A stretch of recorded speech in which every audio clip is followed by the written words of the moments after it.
ఆశీర్వదించి విరిచి ఇది నా శరీరం అన్నారు. యేసయ్య, మేము మీ శరీరాన్ని తింటున్నప్పుడు మీ శరీరంలో ఉన్నటువంటి మహిమ, మీ శరీరంలో శక్తి, మీ శరీరంలో పరిశుద్ధత, మీ శరీరంలో ప్రభావం, దేవా మీ శరీరంలో మహిమ మాకు దయచేసినందుకు మేము స్తుతిస్తున్నాం. అలాగా ప్రతి ఆదివారం నా ప్రభ నా తల్లి ప్రభు వల్లలో పాల్గొంటున్న బిడ్డలను, అలాగే నా ప్రభ ఇంటి దగ్గర ఉన్నా కూడా పవన్ మరి నా తల్లి వాళ్ళ అత్తమ్మ తీసుకోవడం ద్వారా మీరు ఇచ్చిన అద్భుతమైన స్వస్థత, ఆశ్చర్యకారం బట్టి మేము స్తుతిస్తున్నాం. అలాగే నా ప్రభా ఈ సమయంలో ప్రభు వల్లలో పాల్గొనే ప్రతి బిడ్డ నేను ప్రకటించే బిడ్డగా, దేవా నేను ఘనపరిచే బిడ్డగా ఆత్మల సంపాదన భారం దయచేయమని ఏ నామమున ప్రార్థిస్తున్నాం తండ్రి. ఆమేన్, ఆమేన్, ఆమేన్.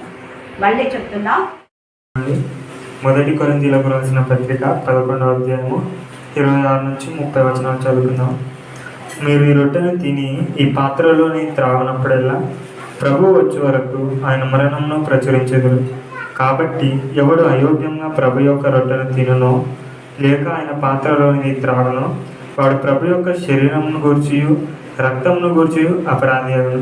కాబట్టి ప్రతి మనుషుడు తన్ను తాను పరీక్షించుకొనవలెను. అలాగు చేసి ఆ రొట్టెను తిని ఆ పాత్రలోనిది త్రాగవలెను. ప్రభు శరీరమని వివేచింపక తిని త్రాగువాడు తనకు శిక్షావిధి కలుగుటకే తిని త్రాగుచున్నాడు. ఇందువలననే మీలో అనేకులను బలహీనులను రోగులనై ఉన్నారు, చాలా మంది నిద్రించుచున్నారు. దేవుడి పరిశుద్ధాలు ఇది వచ్చిందా సెల్ మందికి పంచుకోలేని బ్రతుకు మనలో ఉందంటే ఆశీర్వదించబడినట్టు కాదు. తర్వాత కృతజ్ఞతాస్తుతులు, ప్రతిరోజు దేవుడు చేసిన మేళలో దేనిని మరొక నా ప్రాణమ యెహోవాను సంతించుము, నా అంతరంగ సమస్తమైన పరిశుద్ధం సంతి ఆయన చేసిన మేళలో పడే మనం ఎన్నిసార్లు మర్చిపోతున్నాం. పౌలు ఎన్నిసార్లు ఒక్కసారి సాక్ష్యం ఇస్తారు. ఎందుకట్లా? నేను ఎన్నిసార్లు వాక్యం చెప్పేటప్పుడు సాక్ష్య రూపంగా పంచుకుంటున్నాను. కారణం అంత చెప్తున్నాను కాబట్టి ఇంత ఆశీర్వాదంగా మీరు కూడా ఎక్కువగా సాక్ష్యాన్ని పంచుకోండి. ఈ వాక్యం ప్రభు బల్లలో పాలు పొందిన ప్రతి ఒక్కరూ ప్రభుని ఏదో ఒక విధంగా ప్రకటించాలి. కాబట్టి మనం ప్రకటించే వారంగా, అలా లేకపోతే శిక్ష వస్తుంది, రోగాలు వస్తాయి, బలహీనులైతారు, నిద్ర వస్తుంది. వీటన్నిటి నుంచి విడిపించబడి దేవునికి మహిమకరంగా నూతన బలాన్ని నూతన శక్తిని పొందుతున్నాం కాక.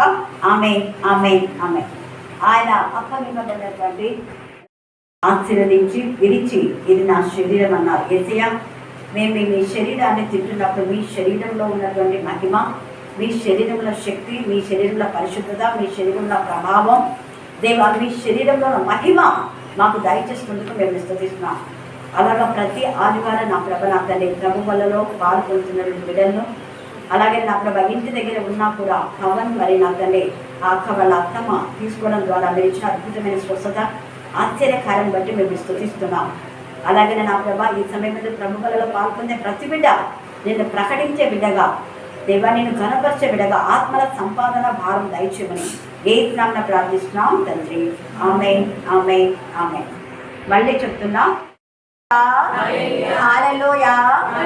అందుకని ఇక్కడ చెర అంటే ఇక్కడవన్నీ చెరలే. ప్రార్థన రాకుండా ఎన్నెన్నో ఉంటాయి. మనం దేవుని ఆరాధించకుండా, స్తుతించకుండా, మహిమపరచకుండా, ఘనపరచకుండా ఈ చెర నుంచి దేవ ఈ చెరలో ఉన్నా నాకు విడుదల చేయని సింపుల్గా నువ్వు ప్రే చేయి, అంతే దేవుడు విడిపిస్తాడు.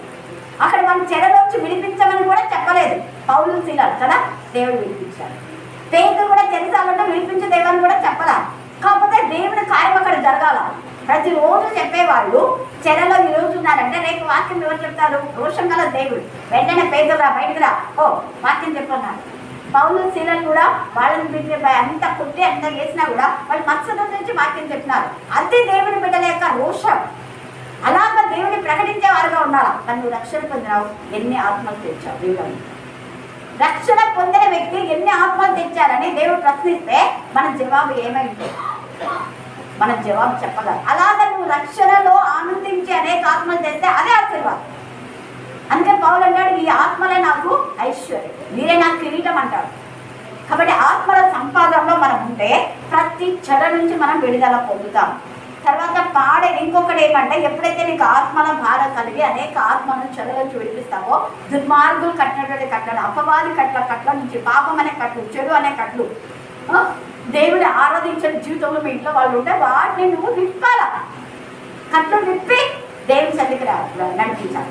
ఆ దొంగనే కట్లు విప్పి ముందుకు లోతు ఏమంటే లోతుకు వెళ్ళినటువంటి దోణె అక్కడ వాళ్ళు ఒక్క చేప కూడా అంతవరకు పట్టని వాళ్ళు 2 దోణెలు నిండేలా, అంటే తను ఆశీర్వదించబడినారు, వేరే దోణెలు కూడా ఆశీర్వదించబడ్డారు. ఇంకా ఎంతమందికి వంచారో. హల్లెలూయా, హల్లెలూయా, హల్లెలూయా, హల్లెలూయా. అలాంటి వాటి నుంచి విడిపించి దేవుడు ఇంకా ఏం చేస్తాడంటే పాడైన పట్టణంలో మరలా మరలా మరలా నీ జీవితంలో ఏదైతే పోయింది అనుకున్నావో అది మరలా మరలా దేవుని కృప. మరి అక్క ఎంత దుఃఖ దినంలో ఉన్నటువంటి ఆమె దుఃఖాన్ని మరలా సంతోషాన్ని ఆమె ఇంట్లో దేవుడు చేశాడు. హల్లెలూయా, హల్లెలూయా.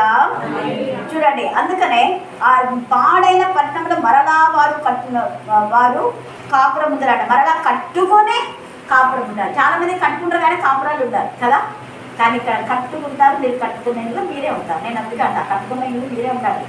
ఎందుకు రెంట్లకు ఇస్తారు? చాలా మంది అంటారు.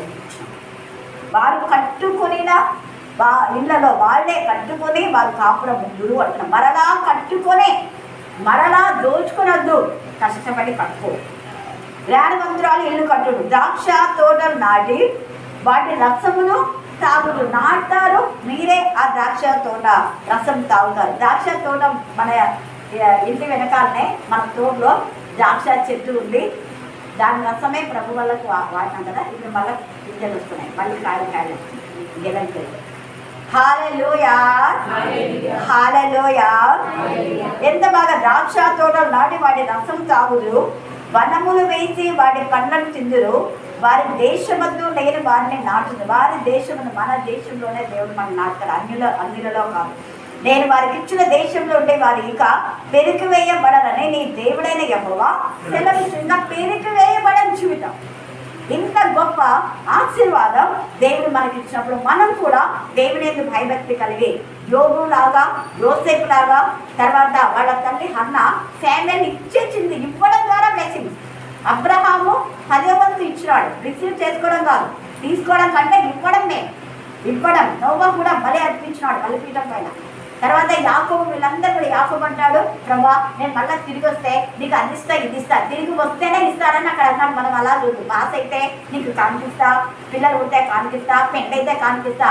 పెళ్ళి కాకపోయినా, పిల్లలు పుట్టకపోయినా, పాస్ అయినా కాకపోయినా, ఇల్లు కట్టకపోయినా, దేవునికి నువ్వు అనుకున్నది నువ్వు చేసేసాయి ముందు.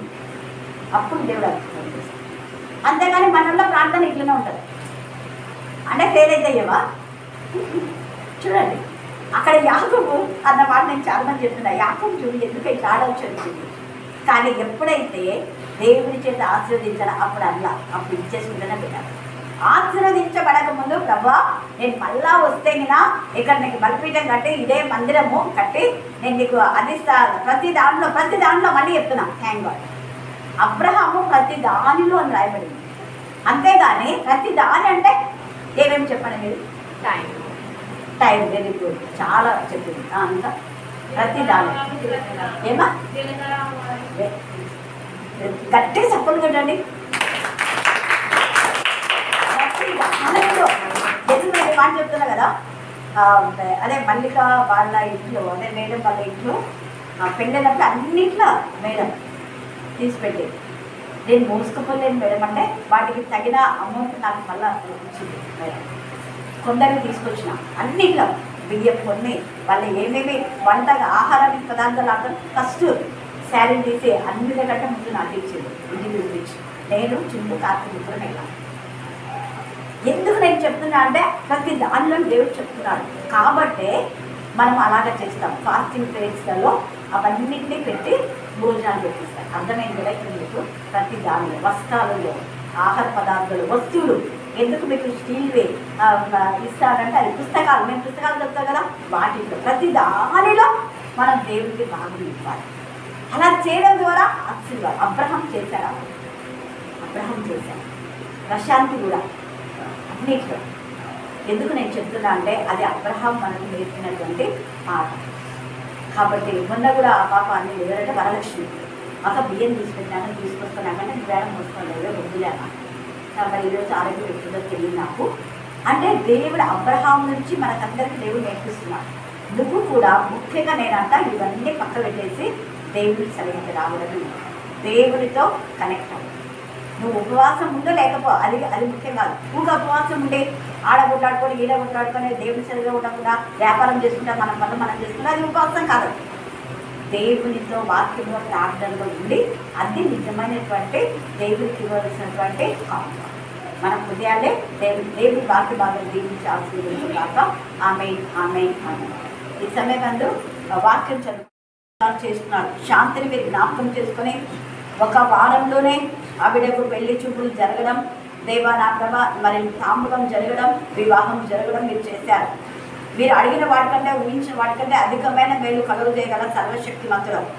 అలాగనే అక్క నా ప్రభ నా తండ్రి ఆమె రక్షణ పొందినప్పుడు వారి పిల్లల వివాహంలో ఎలాగవుతాయని ఎంతగానో మా తండ్రి ఆమె తెలియజేసిన ప్రతి మాట మీకు సన్నిధిలో చేసిన ప్రార్థన మీరు ఇంత త్వరగా జవాబిచ్చినందుకు మేము స్తుతిస్తున్నాం.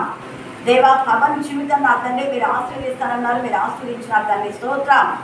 దేవా చాపవలసిన బిడ్డకు మీరు జీవాన్ని ఇవ్వడానికి ఆ బిడ్డ జీవిత పర్యంతము నీ బిడ్డగా నీ సాక్షిగా ఉండాలనే ఆ తల్లి మీరు చేసిన మేలలో దేని మరొక ఎల్లప్పుడూ నేను స్తుతించగలుగుతున్నందుకు నీకు వందనాలు చెల్లిస్తున్నాం. దేవా నిశ్చితమైతే పవన్ యొక్క వివాహము నీకు మహిమకరంగా ఆశీర్వదంగా ఘనంగా మర్యాదగా పరిశుద్ధంగా జరుగులాగున మీ కృపాసనం దాయించమని ప్రార్థిస్తున్నాం. కానా అనే వివాహము తండ్రి ఇంటిలో జరిగింది ప్రభా, చర్చిలో కాదు. దేవా వివాహం జరిపించడం మా తండ్రి ముఖ్యంగా పెళ్లి కుమారుడు పెళ్లి కుమార్తె పరిశుద్ధంగా ఉండడమే అది ఘనం. దేవా ఎక్కడ వివాహం జరిగింది అన్నది కాదు ప్రభా, జీవితాలు పరిశుద్ధంగా ఉండాలి. దేవా చక్కని త్రోవని బిడ్డలు మీరు నడిపించినందుకు నేను స్తుతిస్తున్నాం. మికే స్తోత్రం, మికే స్తోత్రం, మికే స్తోత్రం, మికే స్తోత్రం, మికే స్తోత్రం. ఈ వివాహములకు సమస్తము సమకూరు జరిగింపచేయమని ప్రార్థిస్తున్నాం. అలాగనే నా ప్రభనాథాన్ని వాతావరణం కూడా మీ అర్థంలో మీరు ఎంచుకోండి. మరి అక్క వాళ్ళ కుమార్తెలకు పూర్ణ రక్షణ, వారి అన్నులకు పూర్ణ రక్షణ, వారి అక్క వాళ్ళ అన్నలకు కూడా నా తండ్రి దేవ జ్ఞానం వివేకం మీరు దయచేయండి. అందరూ సంతోషంతో ఈ కార్యక్రమం జరిగించాలి. కరుణా పుంజంలో నా తండ్రి దేవ మరి అక్క మేరకం బట్టి నేను స్తుతిస్తున్నాం.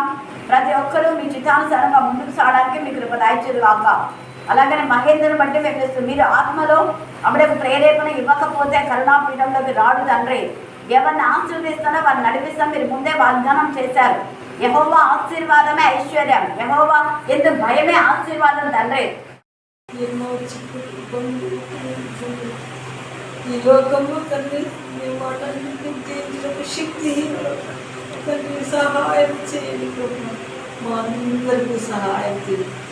ఏ ఒక్కరు కూడా గుర్తు చేసుకోకుండా నీవిచ్చే బహుమానం తీసుకుని దేవదేవా దేవుని ఆందోళనలోకి చెప్పండి. నీవే మా రక్షకుడు, మా దేవుడు, మా తండ్రి, మా కరుణామయుడు. నేను మేము ప్రార్థిస్తున్నాము, మమ్మల్ని కరుణించండి. యేసయ్య దేవుడి బట్టి అనుకోండి యోగ్యత లేదు తండ్రి. సమస్తము మీరు నడిపించాలి తండ్రి. ప్రభా మేమైతే యోగ్యత లేని వారికి నేను ప్రార్థిస్తున్నాను, నేను ప్రార్థిస్తున్నాను తండ్రి, నేను ప్రార్థిస్తున్నాను. ప్రభా మాకు మీ యొక్క సహాయం చేయండి తండ్రి. ఇప్పుడు మేము చెప్పబడినటువంటి వ్యక్తి ప్రభా వారికి కావలసిన సహాయం దయచేయండి. ఇరుకులలో, ఇబ్బందులలో, వేదనలో, బాధల్లో ఉండి నేను ప్రార్థిస్తున్నాను తండ్రి.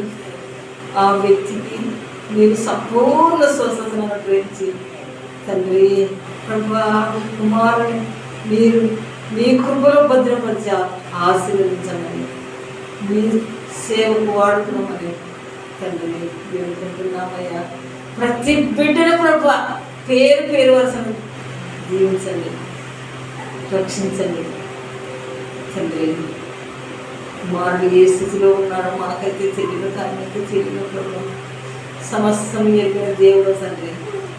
దేవదేవా నీకే స్తుతి స్తోత్రము. కుమారుని లేవనెత్తండి, కుమారుని లేవనెత్తని ప్రభు. నీ పాదములకు స్తోత్రం తండ్రి, స్తోత్రం. సంపూర్ణమైన ఆరోగ్యంతో మరలా నీ సన్నిధిలో చేరిన స్థితించినప్పుడు చూపండి దేవా. మేము అబడండి చాలు హసన్ నేగాడు తెచ్చి అబడండి